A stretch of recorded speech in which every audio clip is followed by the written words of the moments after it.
Pernah nggak sih kalian itu ngerasa marah, ngerasa kecewa, ngerasa kesel banget karena paket yang kalian kirim waktu kalian belanja online itu nggak sampai-sampai? Kalian udah nunggu 1 hari, 2 hari, 3 hari, 4 hari, bahkan seminggu nggak sampai-sampai. Ini gimana? Ini kenapa alasannya? Di video ini aku akan coba share tips biar paket kalian cepat sampai. Paket mas. Dan kita akan bahas penyebabnya apa sih paket itu nggak sampai-sampai ke rumah kalian dan cara solusinya itu kayak gimana sih?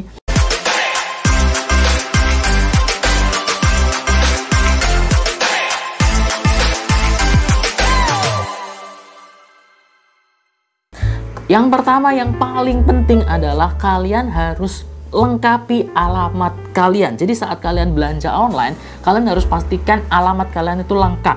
Alamat ini secara detail kalau bisa. Jadi mulai dari yang pertama nomor rumah. Ya, nomor rumah ini sudah harus ada. Nomor rumah ini ibaratnya kayak sebagai petunjuk terakhir lah, di mana lokasi atau tepatnya posisi kalian. Kemudian RT RW. Kemudian nama jalan kalau ada nama jalannya, kemudian desa, dusun ya, dusun, desa, kecamatan, kabupaten atau kota, kemudian provinsi, dan yang nggak kalah penting adalah kode pos. Well, sebenarnya nih kita nggak bisa nyalakan kurir karena kurir itu biasanya itu nganter paket itu banyak, rata-rata puluhan sampai ratusan paket tiap harinya. Nah, itu kan mereka pusing gitu kan nganterin alamatnya satu-satu. Kalau misalnya di satu momen atau satu lokasi tertentu yang sering banget belanja online, itu biasanya mereka loadnya itu banyak. Nah, loadnya banyak, biasanya satu kurir itu bisa sampai overload, yang biasanya mungkin sekitar 100 sampai 200, hari itu bisa 300 sampai 500 paket per harinya. Nah, itu yang menyebabkan kurir itu mensortir. Nah, kalau alamat yang kita tuliskan itu nggak lengkap, ya, kurir akan, nanti aja deh. Karena kan mereka akan sortir, oh ini alamatnya ini, oh ya gue tahu di sini alamatnya ini, oh ya gue tahu. Jadi sekali jalan itu kurir bisa nganter langsung gitu loh. Nah, sedangkan kalau alamatnya nggak lengkap, itu yang menyebabkan paket kita lama. Bahkan beberapa kali aku pernah eksperimen juga, pengalaman waktu aku nulis alamat nggak lengkap itu yang biasanya diantar ke rumah itu pagi hari, siang hari, sore hari katakanlah, itu pada waktu aku nulis alamat yang nggak lengkap itu malam hari. Itu ngaruh banget sebenarnya. Kemudian yang nomor 2, kalian harus pastikan nomor handphone kalian itu aktif dan ada WhatsApp-nya. Karena kalau di Indonesia ya itu rata-rata banyak kan pakai WhatsApp. Jadi, dan aku sering banget di WhatsApp kurir waktu belanja online, Kak ini ada paket dengan detail ini paketnya. Kira-kira ancer-ancernya di mana ya, alamatnya tepatnya sebelah mana ya, kasih gambaran misalnya pagar rumahnya warna apa ya, atau rumahnya warna apa ya. Kurir akan minta detail rincian dari alamat kita, dan pastikan nomor handphone kalian itu aktif, ada WhatsApp-nya, dan kalian harus balas secepatnya. Karena biasanya kalau misalnya alamatnya udah lengkap nih, tapi terkadang kurir belum pernah nganter ke alamat kalian atau ke daerah kalian, jadi kurir minta petunjuk lebih detail lagi. Paling nggak kita harus membantu mereka lah. Mereka bukan orang super dewa yang pasti tahu alamat kalian. Oh ini di sini, udah langsung diantar. Enggak. Kalaupun kurir itu udah tahu nih, oh alamatnya di sini, dia pasti akan langsung nganterin kok, cepet kok. Gitu. Apalagi kalau misalnya udah sering. Karena beberapa kali waktu aku sering pesen online lewat salah satu ekspedisi ya, kamu sebut salah satu ekspedisi, itu mereka nganternya cepet, langsung tiba-tiba paket baru datang pagi, agak siangan gitu langsung diantar. Karena udah sering gitu loh kurirnya nganter ke tempatku, jadi udah tahu, oh ini si anak ini, oh ini si ini gitu, udah tahu. Kalau belum tahu ya pastikan nomor handphone kalian aktif. Kemudian yang nomor 3, kalian pilih layanan yang cepat. Ini terkadang nggak diperhatikan sama teman-teman waktu order atau belanja secara online. Biasanya mereka karena ingin ongkos kirimnya lebih murah, misalnya katakanlah beda cuma 1.000 doang. Misalnya ongkos kirimnya reguler ya, pilih pengirimannya reguler, itu katakanlah 7.000. Ya setelah dipotong gratis ongkir dan sebagainya 7.000. Terus kemudian hemat itu 6.000. Mereka pilihnya yang hemat. Terus komplain, loh kok ini nggak datang paketnya? Ya kalian lihat dulu kalau hemat itu estimasinya berapa hari, karena biasanya ada estimasinya. Ya kalau beda ya pasti akan lebih lama. Kalau bisa kalian pilih yang layanan instan. Ini biasanya digunakan kalau misalnya di dalam satu kota, misalnya satu Surabaya, satu area, satu Jakarta kayak gitu. Bisa pakai layanan instan, misalnya pakai Gojek, pakai Grab, pakai Shopee Express ya kalau nggak salah.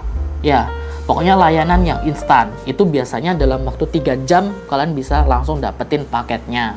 Nah, yang nomor 4 ini yang sering tidak diperhatikan, hal kecil seperti ini, tapi ini berpengaruh pada pengiriman paket kalian, yaitu mulai atau beli lebih awal atau lebih pagi. Kalau misalnya kalian beli katakanlah di atas jam 3, jam 4, jam 5, jam 6, atau bahkan malam, ya kalian nggak akan dikirim barangnya hari itu, tapi akan ngikut nextnya lagi. Gini, aku kasih gambaran gimana paket itu dikirim atau waktunya. Ini rata-rata ya, nggak semua, tapi rata-rata penjual itu ngirim paketnya. Misalnya order masuk, kalian bayar atau kalian check out di jam katakanlah pagi sampai jam 12 siang, itu paket akan dikirim hari itu juga. Ngirimnya biasanya habis maghrib atau habis isya katakanlah malam. Nah, di atas jam 12 atau di atas jam 2 tergantung sellernya ya, pokoknya waktu sore lah, jam 3, jam 4, jam 5 gitu, itu akan dikirim besoknya lagi. Jadi akan ketunda 1 hari. Kebanyakan itu kayak gitu. Makanya kalian misalnya pesan, aku order di waktu sore katakanlah jam 5 katakanlah, biasanya itu akan diikutkan pengiriman besoknya lagi. Jadi kalian harus nunggu 1 hari. Nah, ini yang biasanya nggak disadari oleh teman-teman waktu order. Kemudian yang nomor 5, pastikan ada orang di rumah kalian. Ya, ada orang di rumah kalian. Kalau nggak ada, ya kalian bilang ke tetangga atau kalian bilang sebisa mungkin ada lah ya di rumah kalian. Karena nggak selamanya kurir itu akan ke tetangga. Ada kurir itu ya nggak ke tetangga ya. Kalau misalnya dilihat rumahnya kosong gitu kan, dipanggil-panggil paket.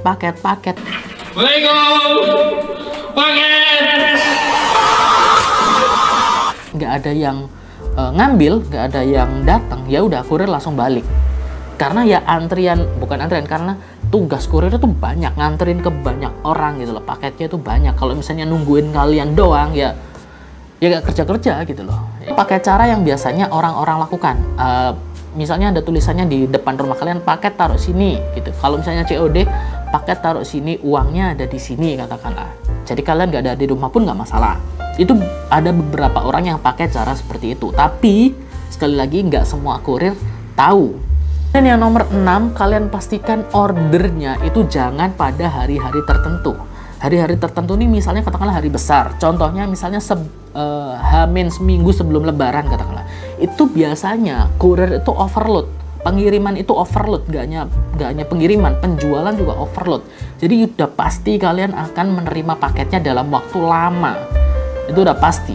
Atau misalnya sebelum tahun baru, menjelang tahun baru, atau pokoknya pada hari-hari tertentu, itu biasanya rame dan overload. Yang biasanya kalian terima paket 1-2 hari, itu bisa jadi seminggu. Karena aku pernah, dan aku sering seperti itu.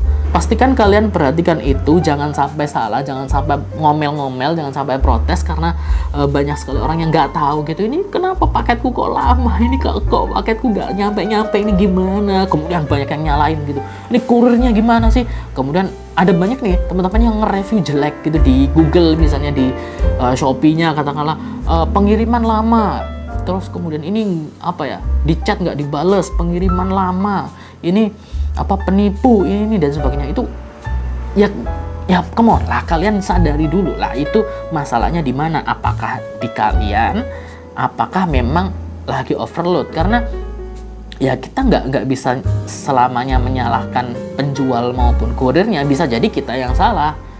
Itulah makanya kita harus teliti dulu apa yang salah dan jangan marah-marah dulu, tapi diperbaiki di kemudian hari, sehingga ya kemudian di kemudian hari kita bisa memastikan bahwa paket kita bisa sampai. Kalau ke-6 tadi kalian bisa memastikan bahwa oke, ke-6 tadi aku udah laksanakan, udah oke lah.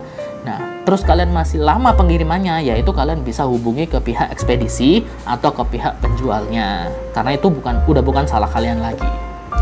Oke, semoga informasi tadi bisa membantu teman-teman. Jangan lupa untuk klik tombol like dan subscribe channel ini dan nyalakan notifikasinya, dan sampai jumpa di video selanjutnya. Dadah!